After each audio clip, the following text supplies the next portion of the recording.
ദൈവത്തിന് സ്തുതി. പിതാവായ ദൈവത്തിന്റെ സ്നേഹത്തിലും പുത്രനായ ക്രിസ്തുവിന്റെ കൃപയിലും പരിശുദ്ധാത്മ സഹവാസത്തിലും ത്രിയേക സത്യദൈവത്തിന്റെ വ്യാപനതയിൽ ഏക സത്യദൈവത്തിന്റെ മഹത്വത്തിനായി ഗ്ലോബൽ കാത്തലിക് പ്രയർ ലൈൻ എന്ന ചാനലിലൂടെ ഈ സുവിശേഷ ശുശ്രൂഷ കേൾക്കുന്ന എല്ലാ കേൾവിക്കാരെയും ദൈവസന്നിധിയിൽ സമർപ്പിച്ച് പ്രാർത്ഥിക്കുന്നു. ദൈവമേ, ഞങ്ങളെ അനുഗ്രഹിക്കണമേ. കർത്താവെ, ഞങ്ങളെ അനുഗ്രഹിക്കണമേ. ക്രിസ്തുവെ, ഞങ്ങളിൽ കനിയണമേ. കർത്താവെ, ഞങ്ങളിൽ കനിയണമേ. കർത്താവായ ദൈവത്തിന്, മഹോന്നതനായ ഏക സത്യദൈവത്തിന് എല്ലാ മഹത്വവും ഉണ്ടാകട്ടെ. ദൈവത്തിന് സ്തുതി, ദൈവത്തിന് സ്തുതി. യേശുവെ നന്ദി, യേശുവെ സ്തോത്രം, യേശുവെ നന്ദി, യേശുവെ സ്തോത്രം. Hallelujah, hallelujah. സദ്വാർത്താ സന്ദേശം 2 പാർട്ടായിട്ടാണ് ഇന്ന് വായിക്കുന്നത്. ആദ്യമേ ഇന്ന് 8ാമത്തെ സന്ദേശവാർത്തയാണ്. അത് സദ്വാർത്താ സന്ദേശം പാർട്ട് 1 കഴിഞ്ഞു. ഇനി പാർട്ട് 2 കൂടെ ഇന്നത്തെ ഒരു പ്രത്യേക സാഹചര്യത്തിൽ വായിക്കേണ്ടതുണ്ട് എന്ന് ഞാൻ പറയേണ്ടതുണ്ട് എന്ന് കരുതിയാണ്. അതിനായി ഞാൻ അത് നിങ്ങൾക്ക് ദൈവസന്നിധിയിൽ സമർപ്പിച്ച് ഒരുമയോടെ നമുക്ക് ഈ ശുശ്രൂഷയിൽ വ്യാപരിക്കാം. ദൈവം നമ്മെ ധാരാളമായി അനുഗ്രഹിക്കട്ടെ. ഹൃദയശുദ്ധിയുള്ളവർ ഭാഗ്യവാന്മാർ, അവർ ദൈവത്തെ ദർശിക്കും എന്നാണ് നമ്മൾ ഇതിന് ഒരു ഹെഡിങ് ആയിട്ട് കൊടുത്തിട്ടുള്ളത്. യെരമ്യ 17:9 പറയുന്നു, ഹൃദയം പോലെ ഇത്ര ദുഷിപ്പുള്ളത് എന്ത് എന്നുള്ളത്. ഞാൻ കഴിഞ്ഞ എപ്പിസോഡിൽ ഇതിന്റെ ആദ്യത്തെ പാർട്ടിൽ ഞാനത് പറഞ്ഞു. ഹൃദയം വളരെ ദുഷിച്ചതായിട്ടിരിക്കുന്നു. അതെന്നാ? പാപത്തിന്റെ പിടിയിൽപ്പെട്ട് മനുഷ്യവംശം ദൈവത്തിനെതിരായി തിരിഞ്ഞ് അന്ധകാര ശക്തിക്ക് അടിമപ്പെട്ടപ്പോൾ അന്നു മുതൽ മനുഷ്യന്റെ ആ ജഡപ്രകാരമുള്ള ജീവിതത്തിൽ അന്ധകാരത്തിന്റെ പ്രവൃത്തിയുണ്ട്. അതിനാൽ പ്രിയപ്പെട്ടവരെ, നമുക്കൊന്നുകൂടെ വായിക്കാം. ഹൃദയം മറ്റെന്തിനേക്കാളിലും കാപട്യമുള്ളതാണ്. യെരമ്യ 17:9. ശോചനീയമാമിത് ദൂഷിച്ചതുമാണ്. അതിനെ ആർക്കാണ് മനസ്സിലാക്കാൻ കഴിയുക? കർത്താവായ ഞാൻ മനസ്സിനെ പരിശോധിക്കുകയും ഹൃദയത്തെ പരീക്ഷിക്കുകയും ചെയ്യുന്നു. ഓരോ മനുഷ്യനും അവന്റെ ജീവിത രീതിക്കും പ്രവൃത്തിക്കും അനുസരിച്ച് ഞാൻ പ്രതിഫലം നൽകും. നമ്മൾ നടുങ്ങി വിറച്ച് കേൾക്കേണ്ട കാര്യമാണ്. ഹൃദയശുദ്ധിയുള്ളവർ ഭാഗ്യവാന്മാർ സത്യമാണ്. ഹൃദയത്തിൽ ശുദ്ധിയെ മാത്രം സ്വീകരിച്ച് അശുദ്ധിയെ, ഹൃദയമെന്ന് പറഞ്ഞാൽ അവിടെ ഉള്ളം എന്നുള്ളതാണ്, മനുഷ്യന്റെ ഉള്ളം. അതുകൊണ്ട് നമ്മൾ പ്രത്യേകമായി ഒരു കാണേണ്ട കാര്യമുണ്ട്. മാർക്കോസിന്റെ സുവിശേഷം 7-ാം അധ്യായത്തിന്റെ 20 മുതലുള്ള വാക്യങ്ങളിൽ കർത്താവായ യേശു തമ്പുരാൻ പറഞ്ഞിട്ടുള്ള ഒരു കാര്യം നമുക്ക് ശ്രദ്ധിച്ച് കേൾക്കേണ്ടതാണ്.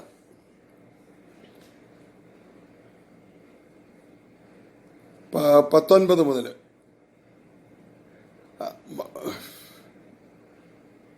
മനുഷ്യന്റെ ഹൃദയത്തിൽ തിന്മകളായ മറ്റൊന്നും പുറത്തുനിന്ന് വരുന്നുവെന്നും ആ മനുഷ്യന്റെ ഹൃദയത്തിൽ അങ്ങനെ അശുദ്ധമായി പ്രവേശിക്കാറില്ല. പിന്നെയോ എല്ലാ ഭക്ഷണ പദാർത്ഥങ്ങളും ശുദ്ധമാണെന്ന് അവൻ മനുഷ്യന്റെ ഹൃദയത്തിൽ പ്രവേശിക്കുന്നില്ല. ഏതാ ഭക്ഷണം കഴിക്കുന്നു മറ്റും. പിന്നെയോ ഉദരത്തിലേക്ക് കടക്കുകയും വിസർജിക്കുകയും ചെയ്യുന്നു.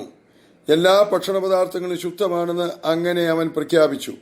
അപ്പോൾ ഭക്ഷണപാനീയങ്ങളെ പറ്റിയല്ല, പിന്നെയോ ദൈവരാജ്യം എന്ന് പറഞ്ഞാൽ തീന്നെ കുടിയെ പറ്റിയുള്ളതല്ല. പിന്നെയോ നീതിയും സമാധാനവും പരിശുദ്ധാത്മാവിലുള്ള ആനന്ദവും. പരിശുദ്ധാത്മാവിൽ ആനന്ദിക്കണമെങ്കിൽ നമുക്ക് ഹൃദയശുദ്ധി ആവശ്യമുണ്ട്. ഹൃദയം എപ്പോഴും, ഉള്ളത്തെ എപ്പോഴും ശുദ്ധീകരിച്ചുകൊണ്ടിരിക്കണം. ഒരു പ്രാവശ്യം കൊണ്ട് സാധിക്കില്ല.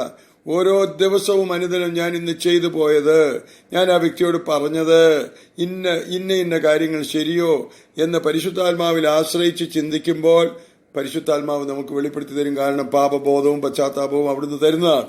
അപ്പൊ ആത്മാർത്ഥതയോടെ ചോദിച്ചാൽ ഇന്ന കാര്യത്തിൽ ഉണ്ടായ തെറ്റ് നമുക്ക് കർത്താവിന് മുമ്പിൽ ഏറ്റുപറഞ്ഞ് എപ്പോഴും അനുരഞ്ജനപ്പെട്ടിരിക്കാം കർത്താവിനോട്, ക്രിസ്തുവിനോട്, വചനത്തോട്.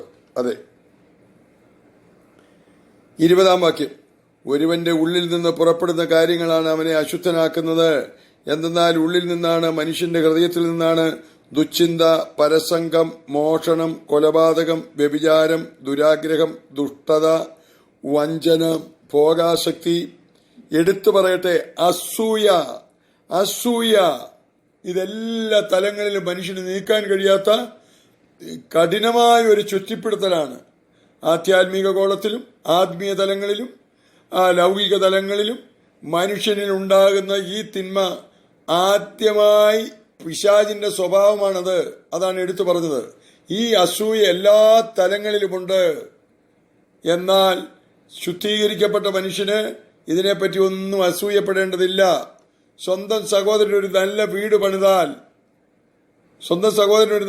പണിതാൽ നമുക്ക് നല്ല വീട് ഉണ്ടെങ്കിൽ പോലും അല്പം കേപമായി പോയാൽ പിന്നെ അതങ്ങോട്ട് നോക്കാൻ ഒരു ചെറിയ മടി നിന്നിലുണ്ടോ? നീ അസൂയയിലാണ്. നിന്റെ അയൽവക്കത്തെ അയൽക്കാരന്റെ മകൻ നല്ല രീതിയിൽ പാസ്സായി, നിന്റെ മകൻ പാസ്സായില്ല. അത്രയായില്ലെന്നേ ഉള്ളൂ. നിനക്ക് അല്പം ഒരു ജെർക്കിംഗ് ഉണ്ടോ? നിനക്ക് നിങ്ങൾക്ക് ആർക്കെങ്കിലും ഉണ്ടാകുന്നുണ്ടോ? എനിക്കുണ്ടാകുന്നുണ്ടോ? നമ്മൾ അസൂയയിലാണ്. ഒരുവൻ കല്യാണം കഴിച്ചു, ഒരു നല്ല പെണ്ണിനെ അവൻ ഭാര്യയാക്കി. നിനക്ക് അസൂയ തോന്നുന്നുണ്ടോ? എന്നിട്ട് കിംവദന്തി പറഞ്ഞ് നടക്കുന്നുണ്ടോ? സഹോദരി, നടുങ്ങി വിറക്കേണ്ട ദഹിപ്പിക്കുന്ന അഗ്നിയാണ് വചനമെന്ന് ഓർക്കുക. സ്വയം ശുദ്ധീകരിക്കാൻ വേണ്ടി നീ നിന്നെ തന്നെ വിശുദ്ധീകരിക്കുക എന്ന് യോഹന്നാൻ 3:3 പറയുന്ന മനസ്സിലാക്കുക. മനുഷ്യനെ വിശുദ്ധീകരിക്കാനായി വിശുദ്ധി തന്നെ മനുഷ്യരൂപമെടുത്ത് വന്നിട്ട് അവിടുന്ന് പ്രാർത്ഥിക്കുന്നു പിതാവിന്റെ സന്നിധിയിൽ, പിതാവേ, ഞാൻ ഇവർക്ക് വേണ്ടി എന്നെ തന്നെ ശുദ്ധീകരിക്കുകയാണ്.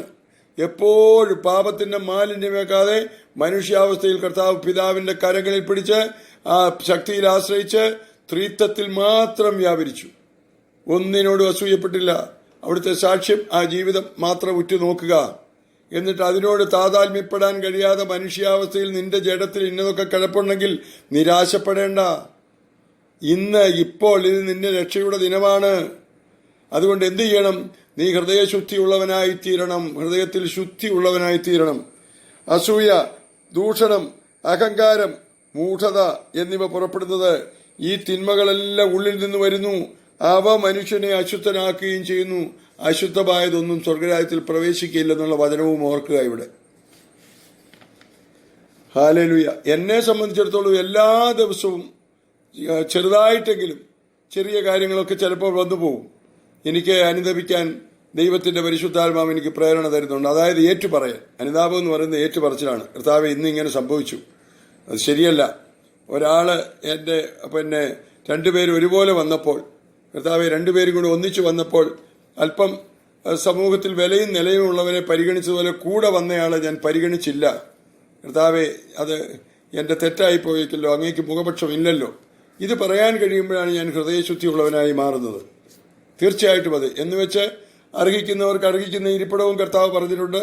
അല്ലാത്തവർക്കും ഇരിപ്പിടം കൊടുക്കുക, അവരെ ആദരിക്കുക, ഭക്ഷണം കൊടുക്കുക, ഇതെല്ലാം ചെയ്യണം. എല്ലാവർക്കും ഒരേ സീറ്റ് കൊടുക്കാനൊന്നും പറഞ്ഞിട്ടില്ല. അത് ദൈവത്തിന്റെ പദ്ധതിയിൽ ചിലരെ അംഗീകരിക്കേണ്ടത് രാഷ്ട്രീയ തലത്തില്, ഭൗതിക തലത്തില് ചിലർക്ക് അർഹിക്കുന്നത് കൊടുക്കാനും നമ്മൾ കടപ്പെട്ടിട്ടുണ്ട് ഭൗതിക തലത്തിൽ. എന്നാൽ ആത്മീയ തലത്തിൽ ഒരുപോലെ കാണണം. ആ വന്ന വ്യക്തിയോട് പറഞ്ഞിട്ട് ഞങ്ങൾ അല്പം സംസാരിക്കാനുണ്ട്, നിങ്ങൾ ഇവിടെ ഇരിക്കുക, വരാന്തയിലെ കസേരയിലിരുത്തി അല്ലെങ്കിൽ വേറൊരു സ്ഥലത്തിരുത്തി അദ്ദേഹത്തിനും എല്ലാം കൊടുക്കുന്നു. മറ്റേ നമുക്ക് വേണ്ടപ്പെട്ട വന്നയാളിന് ബാക്കി കാര്യങ്ങളുമൊക്കെ സംസാരിക്കുന്നു, ആദരിക്കുന്നു. ഒരു തെറ്റുമല്ല.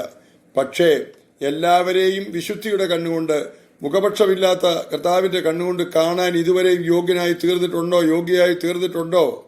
ഞാൻ തുറന്നു പറയട്ടെ, പലപ്പോഴും എനിക്ക് സംഭവിക്കാറില്ല. പക്ഷെ ഞാൻ എന്നോട് അടുത്ത് ഇടപഴകിയിട്ടുള്ളവർക്കും അറിയാം. ഞാൻ ക്ലാസ് തിരിവില്ലാതെ സീറ്റും കാര്യങ്ങളും എന്റെ ഭക്ഷണമേശയിൽ വരെ കൊടുക്കുന്നതും അനുഭവിച്ചിട്ടുള്ളവർക്ക് അതറിയാം. ഞാനത് ട്രെയിൻ ചെയ്യുന്നേ ഉള്ളൂ. പൂർണ്ണമായി ആയിത്തീർന്നെന്ന് പറഞ്ഞാൽ എനിക്ക് സാധിക്കുന്നില്ല എന്ന് ദൈവത്തിന് മുമ്പിലും നിങ്ങളുടെ മുമ്പിലും ഏറ്റു പറയാണ്. അതെന്റെ മാനുഷിക വശമാണ്. അതിനെ ഞാൻ ശുദ്ധീകരിച്ചു കൊണ്ടിരിക്കുകയാണ്. ഹല്ലേലൂയ. ദൈവത്തിന് സ്തുതി, ദൈവത്തിന് സ്തുതി. ഈ തിന്മകളെല്ലാം ഉള്ളിൽ നിന്ന് വരുന്നതിനെ പറ്റിയാണ് ഈ പറഞ്ഞത്. ഉള്ളിൽ നിന്ന് വരുന്നതാണ് നമ്മളെ അശുദ്ധനാക്കുന്നത്. ഏതെങ്കിലും ഭക്ഷണ പദാർത്ഥമോ ഉള്ളതിനേക്കാൾ കൂടുതലായിട്ട് എന്റെ ആത്മാവിന്റെ ഭക്ഷണം വചനമായി ഞാൻ സ്വീകരിക്കുമ്പോൾ, എന്റെ ആത്മാവിന്റെ ഭക്ഷണം വചനമാണ്. ആ വചനത്തെ ഞാൻ ജഡത്തിലേക്ക് കൊടുക്കുമ്പോൾ എന്റെ ജഡം ശുദ്ധിയുള്ളതാകും. അപ്പം മരണം വരെയും ഈ ശുദ്ധീകരണം, എന്റെ ഉള്ളിൽ എന്നെ തന്നെ ശുദ്ധീകരിക്കുന്ന ഒരു പരിപാടി. എന്റെ ആത്മാവ് ഒരിക്കലും നശിക്കില്ല, നിങ്ങളുടെ ആത്മാവ് നശിക്കില്ല. അത് ബൈബിൾ പഠനമാണ്. പക്ഷേ ഇതിനെ അല്പം തിരുത്തി എഴുതിയ ഒരു ദൈവശാസ്ത്രത്തിന്റെ വ്യാഖ്യാനങ്ങൾ വന്നു പോയിട്ടുണ്ട്. അത് തെറ്റാണെന്ന് ഞാൻ വളരെ വ്യക്തമായി എഴുതിയതാണ് മോക്ഷകവചം. അതിനെപ്പറ്റി തർക്കങ്ങൾ ഉണ്ടാകുന്നുണ്ട്. സഭയുടെ ദൈവശാസ്ത്രത്തിൽ ഇരിക്കുന്ന ദൈവശാസ്ത്ര വ്യാഖ്യാനങ്ങളിൽ ഇരിക്കുന്നവരും അതിനെ ഇപ്പോഴും അംഗീകരിക്കാത്തവരുണ്ട്. എന്നാൽ ദൈവശാസ്ത്ര പണ്ഡിതന്മാര് പാപ്പളാനി പിതാവിനെ പോലെയുള്ളവർ അംഗീകരിക്കുകയും എന്നെ പ്രോത്സാഹിപ്പിക്കുകയും ചെയ്യുന്നുണ്ട്. അതിനായി ഞാൻ ദൈവത്തിന് നന്ദി പറയുന്നു. കാരണം ദൈവം എന്റെ പക്ഷത്തുള്ളത് കൊണ്ട് എന്റെ ആദ്യ ഞാനിത് കാലങ്ങൾക്ക് മുമ്പ് ഒരു 15 വർഷം മുമ്പ് മുതൽ പറഞ്ഞു വന്നു. ആത്മാവിന്റെ വിഷയമല്ല, ഈ ലോകത്തിന്റെ അധികാരി സാത്താനല്ല, പക്ഷെ സഭയുടെ പഠനങ്ങളിൽ സാത്താനാണെന്ന് എഴുതി വെച്ചിരിക്കുന്നത് തെറ്റാണെന്ന് പറഞ്ഞപ്പോൾ എല്ലാ കത്തോലിക്ക സഭ മുതൽ പെന്തുക്കോസ്ത് സഭ വരെ കല്ലെറിഞ്ഞു, എന്നെ ഓടിച്ചു. ഇന്നലെ ഒരു സഹോദരൻ പറഞ്ഞത് ശരിയാണ്. ഏത് സഭകൾക്കും ഞാൻ തലവേദനയായിരുന്നു. കർത്താവ് അന്ന് ഉണ്ടായിരുന്ന ജീവിച്ചിരുന്ന പുരോഹിത വർഗത്തിനും അന്നുണ്ടായിരുന്നവർക്കും വലിയ തലവേദനയായിരുന്നു. തന്നെയല്ല അവനെ തട്ടിക്കളയണമെന്ന് തന്നെ തീരുമാനിച്ചുകൊണ്ടാണല്ലോ ക്രൂശുമരണം നടന്നത്. അപ്പൊ ദൈവത്തിന്റെ കരം പിടിച്ച് നടക്കുമ്പോൾ പലർക്കും പല തലവേദനയും ഉണ്ടാകും. എന്നാൽ ദൈവത്തിന്റെ മുഖത്തേക്ക് നോക്കുകയല്ലാതെ മനുഷ്യപ്രീതിക്ക് വേണ്ടി മനുഷ്യന്റെ മുഖത്തേക്ക് നോക്കി നിന്നു കഴിഞ്ഞാൽ ഹൃദയശുദ്ധിയോടെ നമുക്ക് സുവിശേഷം പ്രസംഗിക്കാൻ സാധ്യമല്ലെന്നും കൂടെ പ്രിയപ്പെട്ടവരെ ഞാൻ ഇത്തരണത്തില് ഇതോട് ബന്ധപ്പെട്ട് പറയാതിരുന്നാൽ ശരിയല്ല. അതുകൊണ്ട് പറയുകയാണ്. അപ്പോ ഈ പുസ്തകങ്ങളുടെ വ്യാഖ്യാനങ്ങളിൽ പോലും വന്ന് ആത്മാവ് നശിക്കുമെന്നുള്ള തരത്തില് എഴുതി പിടിപ്പിച്ചിട്ട് ബൈബിളിൽ വ്യാഖ്യാനിക്കുന്നിടത്ത് പോലും പല തെറ്റുകളും വരുത്തിയിട്ടുണ്ട്. അത് മറച്ചു പിടിക്കുകയാണ്. തെറ്റ് പറ്റിപ്പോയതിനെ തിരുത്തുക എന്നുള്ളതാണ് ദൈവത്തിന്റെ പദ്ധതി. പക്ഷേ അത് തിരുത്താതെ ഞാൻ പിടിച്ച മുയലിന് 3 കൊമ്പ്, അല്ലെങ്കിൽ ഇതുവരെ ദൈവശാസ്ത്രം പറഞ്ഞു വന്നതിൽ നിന്ന് മാറ്റി പറഞ്ഞു കഴിഞ്ഞാൽ എന്റെ സ്ഥാനം പോകുമെന്നുള്ള ഭയം, ഇതൊക്കെ തെറ്റാണ്. ദൈവത്തിന്റെ വചനവുമായി ഞാൻ പറഞ്ഞ കാര്യങ്ങളെ ദൈവശാസ്ത്ര കമ്മീഷന്റെ സെക്രട്ടറി പാമ്പളാനി പിതാവ് പറഞ്ഞു എന്ന് പറയുന്നത് അത് സ്വർഗം അംഗീകരിച്ച് അനുവദിച്ചതുകൊണ്ടാണ് അത് സംഭവിച്ചത്. ഇല്ലെങ്കിൽ പരിഹരില്ല. കാരണം ഞാൻ അദ്ദേഹവുമായിട്ട് വ്യക്തിപരമായി ബന്ധങ്ങളൊന്നുമില്ലായിരുന്നു. ഹൃദയശുദ്ധിയോടെ സമീപിച്ചപ്പോൾ ഹൃദയശുദ്ധിയോടെ അദ്ദേഹം പെരുമാറുകയും അത് സ്വർഗത്തിൽ ദൈവത്തിന്റെ മഹത്വത്തിനായി തീരുകയും ചെയ്തു. അല്ലാതെ ഞാൻ ഒന്നും ചെയ്തിട്ടില്ല. ഞാൻ ചെയ്യുന്നതല്ല, കർത്താവ് എനിക്ക് കാണിച്ചു തരുന്നത് ഞാൻ പറയുന്നുവെന്നേ ഉള്ളൂ. ഞാൻ ഉദാഹരണത്തിന് പറയാം. മനുഷ്യന്റെ ആത്മാവ് നശിക്കും എന്നൊക്കെയുള്ള ഒരു ചിന്ത എപ്പോഴും ഈ സഭ വരുത്തി തീർത്തിട്ടുണ്ട്. സഭ വരുത്തി തീർത്തു. അത് വലിയ തെറ്റാണ്. അത് 2 കൊരിന്ത്യർ 7 ഞാനൊരു കാര്യം വായിക്കുകയാണ്. ഹല്ലേലൂയ, സ്തോത്രം, ഹല്ലേലൂയ, സ്തോത്രം, ഹല്ലേലൂയ. 2 കൊരിന്ത്യർ 7-ാം അധ്യായത്തിന്റെ 7-ാം അധ്യായം നമുക്കൊരു കാര്യം പരിശോധിക്കാം. അതിലേക്ക് വേണ്ടി ഇപ്പോഴും സഭയുടെ തെറ്റായ വ്യാഖ്യാനങ്ങളെ, അതായത് ഏൻഷ്യന്റ് ആദ്യമേ ഉള്ള ഗ്രീക്കിലും ഹീബ്രുവിലും എഴുതിയ ഏൻഷ്യൻ ബുക്സ് ഇന്നും നമുക്ക് ഗൂഗിളിൽ പോലും പരിശോധിച്ചാൽ കിട്ടും. എന്നാൽ പറഞ്ഞുപോയ തെറ്റുകളെ സ്ഥാപിക്കാൻ വേണ്ടി ഇന്ന് അവിടെ തന്നെ പരിഷ്കരിച്ച പതിപ്പുകൾ ഇറക്കിക്കൊണ്ട് സത്യത്തെ മാറ്റി നിർത്തുന്ന അവസ്ഥ ഉണ്ടായിട്ടുണ്ടെങ്കിൽ ഇവിടെയും പരിഭാഷ ചെയ്യുമ്പോൾ തങ്ങൾ പറഞ്ഞു വന്നതിനെ സമർത്ഥിപ്പിക്കാൻ വേണ്ടി സത്യത്തിൽ നിന്ന് വ്യതിചലിച്ച ആ തരത്തിൽ ബൈബിളിന്റെ പരിഭാഷകളിലും തെറ്റുവരുത്തിക്കൊണ്ട് മുന്നോട്ട് പോകുകയാണ്. ഇത് ഹൃദയശുദ്ധിയുള്ളവർ ചെയ്യുമോ? ഹൃദയം ശുദ്ധിയുള്ളതാണെങ്കിൽ കർത്താവിന് വേണ്ടി നിലകൊള്ളുകയല്ലേ? വചനമായി കാണാൻ നോക്കിയല്ലേ? താൻ പിടിച്ചത് അല്ലെ താൻ പറഞ്ഞത് താൻ പോരുമ, അതിനെയാണ് മുമ്പേ വായിച്ചത്. അതിൻ്റെ അകത്ത് എല്ലാം വരുന്നുണ്ട്. ആ മഹത്വത്തിനു വേണ്ടി തന്നെ ഉയർത്തി കാണിക്കാൻ വേണ്ടി ദൈവത്തിന്റെ വചനത്തെ മാറ്റി നിർത്തണമോ? അതിന്റെ സത്തയെ മാറ്റി മറയ്ക്കണമോ? ശരിയായി ചിന്തിച്ചു നോക്കുക. ഹൃദയത്തിൽ തൊട്ട് ചിന്തിച്ചു നോക്കുക. ഹൃദയം ശുദ്ധി ഉള്ളതാണോ? ഹൃദയം ശുദ്ധിയുള്ളവരാണ് ഭാഗ്യവാന്മാർ. അവർ ദൈവത്തെ അത് കാണും, ദൈവത്തെ അനുഭവിക്കും, ദൈവത്തെ ദർശിക്കും, ദൈവത്തിൽ ജീവിക്കും, വചനത്തിൽ ജീവിക്കും, വചനാനുസൃതം ജീവിക്കും. മറ്റുള്ളവരെ കുറ്റപ്പെടുത്തുക നടക്കുകയല്ല, തന്റെ കുറ്റം എന്താണെന്ന് കണ്ടെത്തുകയും ചെയ്യും. ഇല്ലെങ്കിൽ ഒരുവനിൽ കുറ്റമുണ്ടെങ്കിൽ അവനോട് നേരിട്ട് പറഞ്ഞ് ഇന്നതൊക്കെ ചെയ്യുന്നത് അല്ലെങ്കിൽ സഹോദര ഇത് തെറ്റായിട്ട് തോന്നുന്നുണ്ട് കേട്ടോ, ഒന്ന് പരിശോധിക്കണേ എന്ന് സൗമ്യതയോടെ പറയാൻ കഴിയും. സുവിശേഷം പ്രസംഗിക്കുമ്പോൾ അടിച്ച് ശക്തമായി പ്രസംഗിക്കാനും പൗലോസ് തയ്യാറായിരുന്നു. അത് ആവശ്യമാണ്. അല്ലാതെ മൃദു ഭാഷണം കൊണ്ട് ഉള്ളിലെ ചിലർ വളരെ സമാധാനത്തിൽ ശാന്തതയിലേ സംസാരിക്കുകയുള്ളൂ. ഉള്ളു മുഴുവൻ ഭയങ്കര ഇതാണ്, ഉള്ളിൽ മുഴുവൻ നീരസവും ഇതും ഇരിക്കുകയാണ്. അതെ, അങ്ങനെ മുഖം പത്മതളാകാരം, വചനം ചന്ദന ശീതളം, ഹൃദയം ഇത് പിന്നെ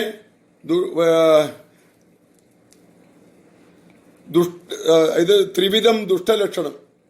ആ മുഖം പത്മനതകാൾ നല്ല വെളുത്ത് ശോഭിച്ചിരിക്കുകയാണ്. സംസാരമോ ചന്ദന ശീതളമാണ്. നല്ല ചന്ദന ശീതളമാണ്.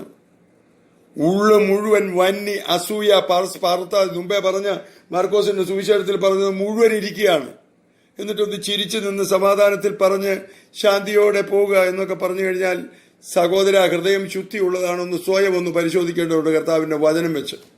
മാർക്കോസിന്റെ സുവിശേഷം 7-ാം അധ്യായത്തിന്റെ 20-ാം വാക്യങ്ങൾ നോക്കിയാൽ അറിയാം. ഗലാത്തി ഇല്ലെങ്കിൽ അവിടെ നോക്കിയാൽ അറിയാം. വ്യഭിചാരം, അശുദ്ധി, ദുർവൃത്തി, ജഡത്തിന്റെ പ്രവണതകള് അതെല്ലാം കിടപ്പുണ്ട്. അതിനെ ദിവസം തോറും ചിന്തിച്ചും ഇല്ല അനുഭവമാകുന്നതിനെ തിരുമുമ്പിൽ ഏറ്റുപറഞ്ഞും അനുദപിച്ചു പോകുമ്പോഴാണ് നമ്മൾ ഈ സത്യങ്ങളൊക്കെ മനസ്സിലാക്കേണ്ടത്. ഞാനൊരു കാര്യം വായിക്കാം. 7-ാം അധ്യായത്തില് ഈ പറഞ്ഞു വരുന്ന ആത്മാവ് നശിക്കും എന്ന് വന്നതിനെ സ്ഥിരീകരിക്കാൻ വേണ്ടി ബൈബിൾ പരിഭാഷയിൽ തെറ്റ് വരുത്തിയിട്ടുണ്ട് എന്ന് വ്യക്തമാക്കാൻ വേണ്ടിയാണ് ഞാനിത് പറയുന്നത്. 2 കൊരിന്ത്യർ 7-ാം അധ്യായത്തിന്റെ 1-ാം വാക്യം. പ്രിയപ്പെട്ടവരെ, ഈ വാഗ്ദാനം ഏതാ? 18-ാം വാക്യം, 6:18. ഞാൻ നിങ്ങൾക്ക് ആകയാൽ നിങ്ങൾ അവരെ വിട്ട്, തിന്മയിൽ പ്രവർത്തിച്ചുകൊണ്ടിരിക്കുന്നവരെ വിട്ട് ഇറങ്ങി വരണം. ഇല്ലെങ്കിൽ ആദ്യം മുതൽ ദൈവത്തിന്റെ ആലയം നിങ്ങൾ അവിശ്വാസികളുമായി കൂട്ടിച്ചേരരുത്. നീതിയും അനീതിയും തമ്മിൽ എന്ത് പങ്കാളിത്തമാണുള്ളത്? പ്രകാശത്തിന് അന്ധകാരവുമായി എന്ത് കൂട്ടുകെട്ടാണുള്ളത്? ക്രിസ്തുവിന് ബലിയാലുമായി എന്ത് യോജിപ്പാണുള്ളത്? വിശ്വാസിക്ക് അവിശ്വാസിയുമായി എന്താണ് പൊതുവിലുള്ളത്? ദൈവത്തിന്റെ ആലയത്തിന് വിഗ്രഹങ്ങളുമായി എന്ത് പൊരുത്തമാണുള്ളത്? നമ്മൾ ജീവിക്കുന്ന ദൈവത്തിന്റെ ആലയമാണ്. എന്തെന്നാൽ ദൈവം അരുൾ ചെയ്തിരിക്കുന്നു, ഞാൻ അവരിൽ വസിക്കുകയും അവരുടെ ഇടയിൽ വ്യാപരിക്കുകയും ചെയ്യും. ഞാൻ അവരുടെ ദൈവവുമായിരിക്കും, അവർ എന്റെ ജനവുമായിരിക്കും. ആകയാൽ നിങ്ങൾ അവരെ വിട്ട്, അതായത് തിന്മ പ്രവർത്തികളിൽ ഇരിക്കുന്നവരെ വിട്ട്, അല്ലെങ്കിൽ നിങ്ങളുടെ ഉള്ളിലിരിക്കുന്ന തിന്മ വിട്ട് ഇറങ്ങി വരികയും അതിൽ നിന്നൊക്കെ വേർപിരിയണം. അവരിൽ നിന്ന് വേർപിരിയുകയും ചെയ്യുമെന്ന് കർത്താവ് അരുളി ചെയ്യുന്നു.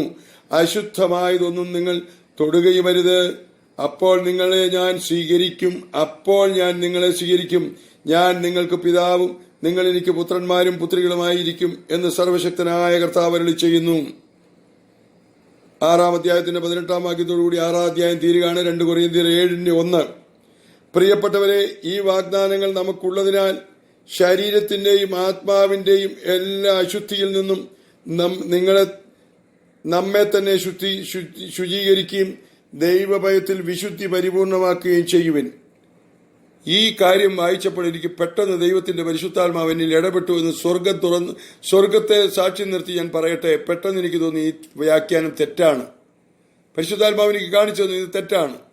അപ്പൊ ഞാൻ ഇംഗ്ലീഷ് ബൈബിൾ എടുത്ത് തുറന്നു നോക്കി. അവിടെയും അതിനെ അങ്ങനെ തന്നെ പറഞ്ഞിരിക്കുന്നു. എന്താണ് പറഞ്ഞിരിക്കുന്നത്? ഇംഗ്ലീഷ് ബൈബിൾ കത്തോലിക്ക NRSV ന്യൂ വെർഷനാണ്, തിരുത്തിയതാണ്. അതിലും തിരുത്തിയെങ്കിലും തിരുത്തേണ്ടത് തിരുത്തിയില്ല. പിന്നെയോ സ്ഥാപിക്കാൻ വേണ്ടി തെറ്റു വ്യാഖ്യാനങ്ങളെ സ്ഥാപിക്കാൻ വേണ്ടി അവിടെയും അങ്ങനെ തന്നെ എഴുതി പോരുകയാണ് ചെയ്തത്. Hallelujah, hallelujah. ശ്രദ്ധിച്ച് കേൾക്കണേ ദൈവമക്കളെ. വായിക്കട്ടെ. 2 കൊരിന്ത്യൻ 6 കഴിഞ്ഞ് 7. 6 വായിക്കേണ്ടതില്ല, നമ്മൾ മലയാളത്തിൽ വായിച്ചു.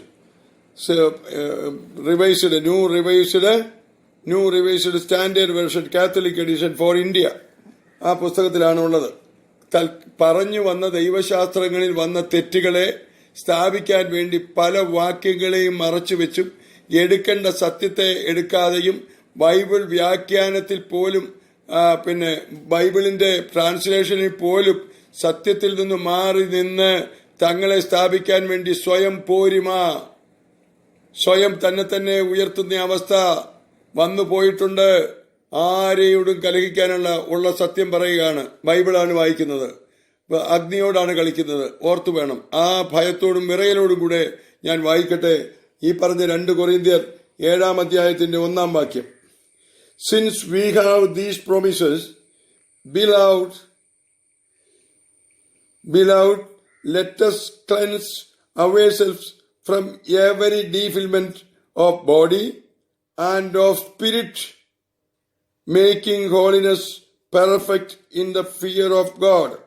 അപ്പൊ എന്നാ ആത്മാവിന്റെയും അശുദ്ധിയിൽ നിന്ന്. അവിടെ സ്പിരിറ്റ് എന്നാണ് എഴുതിയിരിക്കുന്നത്. അത് അങ്ങനെ തന്നെ എഴുതിയിട്ടുണ്ട് അവിടെ. പക്ഷേ സ്പിരിറ്റ് എന്ന് എഴുതുന്നിടത്ത് പലയിടത്തും എഴുതാതെ ബ്രത്ത് എന്നും ഒക്കെ എഴുതിപ്പോയിരിക്കുന്ന അഭ്യാസവും ഈ ബൈബിളിൽ തന്നെ നടത്തിയിട്ടുണ്ട്. അതൊരു തരം അഭ്യാസമാണെന്ന് ഞാൻ പറയുള്ളൂ. ദൈവത്തിന് എതിരെ നിൽക്കുന്ന അഭ്യാസം. അഭ്യാസം എന്ന് പറഞ്ഞു കഴിഞ്ഞാൽ പഠനമെന്നും അർത്ഥം. അഭ്യസിക്കുക. അത് ശരിയായ പഠനമല്ല, തെറ്റായ പഠനമാണ്. അത് തെറ്റായ പഠനമാണ്. തെറ്റായ പഠനമാണ്. ആവർത്തിക്കുകയാണ്. ദൈവ തിരുമുമ്പിൽ പരിശുദ്ധ ത്രിത്വത്തിൽ ഏക സത്യത്തിൽ ദൈവത്തിൽ ആശ്രയിച്ച് പറയുകയാണ്, തെറ്റുകൾ തിരുത്തണം. തിരുത്തി ക്രിസ്തുവിന്റെ സഭയിൽ ജീവിക്കേണ്ടതുണ്ട്. അവിടുത്തെ ശരീരമാണ് നമ്മുടെ ഈ ഭൂമിയിലെ സഭ എന്നും ഓർക്കുക. ആ സഭയിൽ ക്രിസ്തുവിന്റെ ശരീരത്തിൽ പാപമില്ല. പാപത്തെ ഓർത്ത് അനുദപിക്കാനുള്ള സാഹചര്യവും എവിടെയുണ്ട്? സഭയിലുണ്ട്. മോചനം പ്രാപിക്കാനുള്ള വ്യവസ്ഥയുമുണ്ട്. അത് മാത്രം ഞാൻ പറയട്ടെ. വീണ്ടും, since we have these promises beloved, let us cleanse ourselves from every defilement of body and of spirit, making holiness perfect in the fear of God. അപ്പോ ഇവിടെ പറഞ്ഞിരിക്കുന്നതനുസരിച്ചിട്ട് ആത്മാവിന്റെയും പാപത്തെ കഴുകിക്കളയണമെന്ന. ആത്മാവിന് പാപമുണ്ടെന്ന്. ആത്മാവിന് പാപം. The human spirit is the lamp of the Lord. ദൈവത്തിന്റെ വിളക്കിൽ ഒരിക്കലും അന്ധകാരം കടക്കുകയില്ല. വീണ്ടും പറയുന്നു. അതിന്റെ ഏറ്റവും ഏൻഷ്യൻ മൂലഗ്രന്ഥത്തിൽ പ്രോവർബില് 20:27 ഇത് തന്നെയാണ് പറഞ്ഞിരിക്കുന്നത്. ഇതിനെ മാറ്റിക്കുറിച്ച് ഈ അടുത്ത കാലത്ത് NT എന്നൊക്കെ പറഞ്ഞിട്ട് പരിഷ്കരിച്ച പതിപ്പുകൾ വരുന്നുണ്ട്. ഗ്രീക്കിലും ഹീബ്രുവിലും. സൂക്ഷിക്കുക. സാത്താന്റെ കളിയെ സൂക്ഷിക്കുക. സത്യത്തിനെതിരായ അന്ധകാരത്തിന്റെ കളിയെ സൂക്ഷിക്കുക. നമ്മൾ കർത്താവിനോട് ഉത്തരം പറയേണ്ടി വരും. വചനത്തെ തിരിച്ചു വ്യാഖ്യാനിക്കാൻ ആർക്കും അവകാശമില്ല. ഒരു മനുഷ്യനും അവകാശമില്ല. ദൈവത്തിന്റെ പരിശുദ്ധാത്മാവ് കൂട്ടിച്ചേർത്ത് വെച്ചിരിക്കുന്നതിനെ മനുഷ്യനെ ഇളക്കി പ്രതീക്ഷിച്ച് സ്വന്തം നേട്ടത്തിന് വേണ്ടി പോകുന്നെങ്കിൽ അത് തിന്മയാണ്, അന്ധകാരത്തിന്റെ പ്രവൃത്തിയാണ്. ഞാൻ പറയും, ഞാൻ പറഞ്ഞുകൊണ്ടേയിരിക്കും. ഹല്ലേലൂയ, ദൈവത്തിന് സ്തുതി. മലയാളത്തിൽ, പ്രിയപ്പെട്ടവരെ, ഈ വാഗ്ദാനങ്ങൾ നമുക്കുള്ളതിനാൽ ശരീരത്തിന്റെയും ആത്മാവിന്റെയും എല്ലാ അശുദ്ധിയിൽ നിന്നും നമ്മെ തന്നെ ശുചീകരിക്കുകയും ദൈവഭയത്തിൽ വിശുദ്ധി പരിപൂർണമാക്കുകയും ചെയ്യാം. എന്താ? ആത്മാവിന്റെയും നമ്മളിലുള്ള പ്രിയപ്പെട്ടവരെ, നമുക്ക് ഈ വാഗ്ദാനം ഉള്ളതിനാൽ ശരീരത്തിന്റെയും ആത്മാവിന്റെയും എല്ലാ അശുദ്ധിയും. അപ്പൊ ആത്മാവിനും അവിടെ സ്പിരിറ്റ് തന്നെ എഴുതിയിരിക്കുക ഇംഗ്ലീഷിലും. ആത്മാവിനെ ശുദ്ധീകരിക്കണമെന്ന്. തെറ്റാണ്. കാരണം ഞാനിത് വായിച്ചപ്പോൾ പരിശുദ്ധാത്മാവ് ഇടപെടുകയും പെട്ടെന്ന് തന്നെ ഗൂഗിളിൽ, എൻ്റെ മോന് ഗ്രീക്കും അറിയാം, അപ്പോഴ് ഞാൻ എൻ്റെ മോനോട് പറഞ്ഞു, അത് ദൈവം എനിക്ക് തന്നെ ഒരു അനുഗ്രഹമായിട്ടാണ്. ഞങ്ങൾ ഇടക്കാലത്ത് എൻ്റെ ബിസിനസ്സിൽ ഇത് വന്നപ്പോൾ അവൻ ബിസിനസ് മാനേജ്മെന്റ് പഠിക്കാനായിട്ട് MBA എടുക്കാനായിട്ട് അവിടെയാണ് പോയത്. പിന്നെ 7 വർഷം അവിടെ ബിസിനസ് ചെയ്ത് അവിടെ നിന്നു. അപ്പം ആ സമയത്ത് അവന് ഗ്രീക്ക് പഠിക്കാൻ സാധിച്ചു. അത് എനിക്ക് വലിയൊരു അനുഗ്രഹമായി, സുവിശേഷ സംബന്ധമായി. അപ്പം ഞാൻ മോനോട് പറഞ്ഞു, മോനെ ആ ഗൂഗിൾ എടുത്ത് ഈ വേഴ്സ്, ഈ ഭാഗം ഒന്ന് നോക്കുക എന്ന് പറഞ്ഞു. അങ്ങനെ നോക്കി. അവിടെ കൃത്യമായിട്ട് കിട്ടിയത് എന്താണെന്ന് ഞാൻ പറയാം. ഇവിടെ എഴുതിയിരിക്കുന്നത്, since we have these promises beloved, let us cleanse ourselves from every defilement of body and of spirit. അതായത് നമ്മുടെ ജഡത്തിന്റെയും നമ്മുടെ ആത്മാവിന്റെയും പാപങ്ങളിൽ നിന്ന് നമ്മളെ ശുദ്ധീകരിക്കാനായിട്ട് എന്തൊക്കെയാണ് അവിടെ പറഞ്ഞു വെച്ചിരിക്കുന്നത്. ഇംഗ്ലീഷിലും അത് തന്നെ എഴുതി വെച്ചിട്ടുണ്ട്, മലയാളത്തിലും ഇംഗ്ലീഷിലും. ഞാനിത് നോക്കി. എനിക്ക് കർത്താവായ യേശു ക്രിസ്തുവിന്റെ നാമത്തിൽ പരിശുദ്ധാത്മ പ്രേരണയാൽ ഞാൻ വായിക്കട്ടെ കൃത്യമായി കിട്ടിയത് എന്താണെന്ന്. These are the servants of the covenant, dear ones, purify ourselves from all the flesh. അതെ, ജഡത്തിന്റെ എല്ലാ അവസ്ഥയിൽ നിന്നും. And spirit of the flesh. Spirit എന്ന് മാത്രമല്ല, ഓഫ് ദ ഫ്ലഷ് എന്നും കൂടി ഇട്ടിട്ടുണ്ട്. വിഷയാസക്തിയുടെ ആത്മാവ് എന്ന് പറഞ്ഞാൽ ഈവിൾ, തിന്മയുടെ ശക്തിയിൽ നിന്ന് നമ്മളെ കാത്തുകൊള്ളണമെന്നാണ് അർത്ഥം. Spirit of the flush. വീണ്ടും വായിക്കാം. അതിന്റെ യഥാർത്ഥ മൂലഗ്രന്ഥത്തിൽ, ഏൻഷ്യൻ മൂലഗ്രന്ഥത്തിൽ നിന്നും 2 കൊരിന്ത്യർ 7-ാം അധ്യായത്തിന്റെ 1-ാം വാക്യത്തിലെ തിരുത്താണ് ഇവിടെ പറയുന്നത്. These are the servants of the covenant. These are the servants of covenant, dear once, പ്രിയപ്പെട്ടവരെ, പ്യൂരിഫൈ, ശുദ്ധീകരിക്കുവിൻ, അവർ സെൽഫ്, നമ്മളെ തന്നെ, ഫ്രം ഓൾ ദ ഫ്ലഷ്, ജഡത്തിൻ്റെതായ എല്ലാ അവസ്ഥകളിൽ നിന്നും. അതുപോലെ തന്നെ സ്പിരിറ്റ് ഓഫ് ദ ഫ്ലഷ്, വിഷയാസക്തിയുടെ അല്ലെങ്കിൽ തിന്മയുടെ ശക്തിയിൽ നിന്നും, spirit of the flush, who have earned the flush in the fear of God. മനസ്സിലായല്ലോ? ഇതാണ് ഇവിടെ പറഞ്ഞിരിക്കുന്നത്. അതിൽ ആ ഓഫ് ദ ഫ്ലഷ് സ്പിരിറ്റ്, പിന്നെ from all the flesh and the spirit, എന്നിട്ട് ജഡത്തിന്റെയും ആത്മാവിന്റെയും മാലിന്യങ്ങളിൽ നിന്ന്, ആത്മാവിന് മാലിന്യമില്ല, അതുകൊണ്ടാണ് അവിടെ എഴുതിയിരിക്കുന്നത് സ്പിരിറ്റ് ഓഫ് ദ ഫ്ലഷ്. അതായത് ഈവിൾ സ്പിരിറ്റ് ആണത്, തിന്മയാണത്. സ്പിരിറ്റ് എന്നുള്ള ന്യൂമ എന്നുള്ള പദത്തിന് ഗ്രീക്കിൽ പറയുമ്പോൾ അവിടെ മദ്യം പല കാര്യങ്ങൾക്കും പറയുന്നുണ്ട്. ഈവിൾ സ്പിരിറ്റ് ഉണ്ട്, അൺക്ലീൻ സ്പിരിറ്റ് ഉണ്ട്, സ്പിരിറ്റ് ഓഫ് ദ ഫ്ലഷ് ഉണ്ട്. എന്ന് പറഞ്ഞാൽ ജഡത്തിൽ പാപത്തെ വിതച്ചുകൊണ്ടിരിക്കുന്ന, ജഡത്തിൽ പാപത്തെ പതിപ്പിച്ചു കൊടുക്കുന്ന തിന്മയുടെ ശക്തിയുണ്ട്. അതിനെയാണ് സ്പിരിറ്റ് ഓഫ് ദ ഫ്ലഷ് എന്ന് പറയുന്നത്. വിഷയാസക്തിയുടെ ആത്മാവെന്നാണ് അവിടെ. അപ്പം അത് മലയാളത്തിൽ വായിക്കുകയാണെങ്കിൽ വാസ്തവത്തിൽ വരേണ്ടത് എങ്ങനെയാ? തീർച്ചയായിട്ടും അങ്ങനെ വായിക്കേണ്ടതല്ലേ? അവിടെ ആത്മാവിനെയും പാപത്തിൽ നിന്ന് പാപം പുരളുകയില്ല ആത്മാവിന്. കാരണം അത് ദൈവത്തിന്റെ വിളക്കാണ്. രക്തവും മാംസവും നമ്മുടെ ജീവനുമായിട്ട് അതിന് ബന്ധമില്ല. നമ്മുടെ ജീവന്റെ ജഡത്തെ ശുദ്ധീകരിക്കാനായിട്ട് ദൈവം തന്നിട്ടുള്ളതാണത്. നമുക്ക് നമ്മുടെ ആത്മാവിനെ, അത് human spirit of the human spirit is the lamp of the Lord, ദൈവത്തിന്റെ വിളക്കാണ്. പ്രിയപ്പെട്ടവരെ, ഈ വാഗ്ദാനങ്ങൾ നമുക്കുള്ളതിനാൽ, 1:7 2 കൊരിന്ത്യർ, നമുക്കുള്ളതിനാൽ ശരീരത്തിന്റെയും ആത്മാവിന്റെയും എല്ലാ അശുദ്ധിയിൽ നിന്നും നമ്മെ തന്നെ ശുദ്ധീകരിക്കുകയും ദൈവഭയത്തിൽ വിശുദ്ധി പരിപൂർണമാക്കുകയും ചെയ്യുക. എന്നാൽ ഇത് വായിക്കേണ്ടത്, പ്രിയപ്പെട്ടവരെ, ഈ വാഗ്ദാനങ്ങൾ നമുക്കുള്ളതിനാൽ ശരീരത്തിന്റെയും ജഡത്തെ അശുദ്ധമാക്കുന്ന എല്ലാ തിന്മയുടെയും അശുദ്ധിയിൽ നിന്നും നമ്മെ തന്നെ ശുചീകരിക്കുവിൻ. സ്പിരിറ്റ് ഓഫ് ദ ഫ്ലഷ്, ജഡത്തെ പാപത്തിന് അടിമയാക്കുന്നതിൽ നിന്നും നമ്മളെ വിശുദ്ധീകരിക്കാനാണ് അവിടെ പറഞ്ഞിരിക്കുന്നത്. അങ്ങനെ തന്നെ എഴുതിയാലേ യഥാർത്ഥ സുവിശേഷത്തിന്റെ സത്ത ഉൾക്കൊള്ളാൻ സാധിക്കൂ. വീണ്ടും പറയുകയാണ്, പ്രിയപ്പെട്ടവരെ, ഈ വാഗ്ദാനങ്ങൾ നമുക്കുള്ളതിനാൽ ശരീരത്തിന്റെയും ആത്മാവിന്റെയും അശുദ്ധി എന്ന് പറയുന്നത് തിരുത്തി, ശരീരത്തെയും ആത്മാവിനെയും ശരീരത്തിന്റെയും, അതായത് ജഡത്തിന്റെ അവസ്ഥകളിലുള്ള എല്ലാ തിന്മയെയും തിന്മയുടെ ശക്തിയെയും എന്നാണ് അവിടെ എഴുതേണ്ടത്. തിന്മയുടെ ശക്തിയെയും എന്ന് തന്നെ എഴുതണം. അവിടെ ഇംഗ്ലീഷിൽ പറഞ്ഞിരിക്കുന്നത് എന്താ? സ്പിരിറ്റ് ഓഫ് ദ ഫ്ലഷ്, ജഡത്തിന്റെ സ്പിരിറ്റ് ഓഫ് ദ ഫ്ലഷ്, ജഡത്തിൽ കിടക്കുന്ന പാപത്തിന്റെ പ്രവൃത്തിയിലിരിക്കുന്ന അതിനെയും മാറ്റി നമ്മൾ വിശുദ്ധീകരിക്കപ്പെടണമെന്നാണ് ഇവിടെ പറയുന്നത്. അപ്പോൾ അവിടെ ആ സ്പിരിറ്റ് ഓഫ് ദ ഫ്ലഷ് എന്നുള്ളത് മൂലഗ്രന്ഥത്തിലുള്ളത് മാറ്റിയിട്ട് ആ മനുഷ്യന്റെ ആത്മാവ് നശിക്കുമെന്നുള്ള തെറ്റായ പഠനം സ്ഥാപിച്ചുകൊണ്ട് ഇന്നും പോകുകയാണ്. അതിനനുസരിച്ച് പലയിടത്തും അവരവരുടെ ഇഷ്ടത്തിനനുസരിച്ച് സത്യവചനത്തെ പോലും കോട്ടിക്കളയാൻ പഠിക്കാത്തവർ ഇന്നുണ്ട്. എന്നിട്ട് ദൈവശാസ്ത്രമാണ് ഇങ്ങനെയാ പറയുന്നെന്ന് പറഞ്ഞിട്ട് അതിനെയെല്ലാം സ്ഥാപിക്കാൻ നോക്കുകയാണ്. ഇപ്പോൾ പരിഷ്കരിച്ച ഹീബ്രു, പിന്നെ ഗ്രീക്ക്, അങ്ങനെയുള്ള പരിഷ്കരിച്ച പതിപ്പുകളും വരുന്നുണ്ട്. പരിഷ്കരിച്ച പതിപ്പുകൾ ഗ്രീക്കിലുമൊക്കെ ഉണ്ടാക്കുന്നുണ്ട്. എന്തിനാ? തങ്ങൾ വരുത്തിക്കൂട്ടിയ തെറ്റുകളെ ഉറപ്പിച്ചു നിർത്താൻ വേണ്ടി. അവർ ദൈവത്തിന്റെ മക്കളല്ല, സഭയുടെ മക്കളല്ല, ക്രിസ്തുവിൽ ദൈവത്തിൽ വിശ്വസിക്കുന്നവരല്ല അവര്. ഞാൻ ധൈര്യസമേതം പറയും.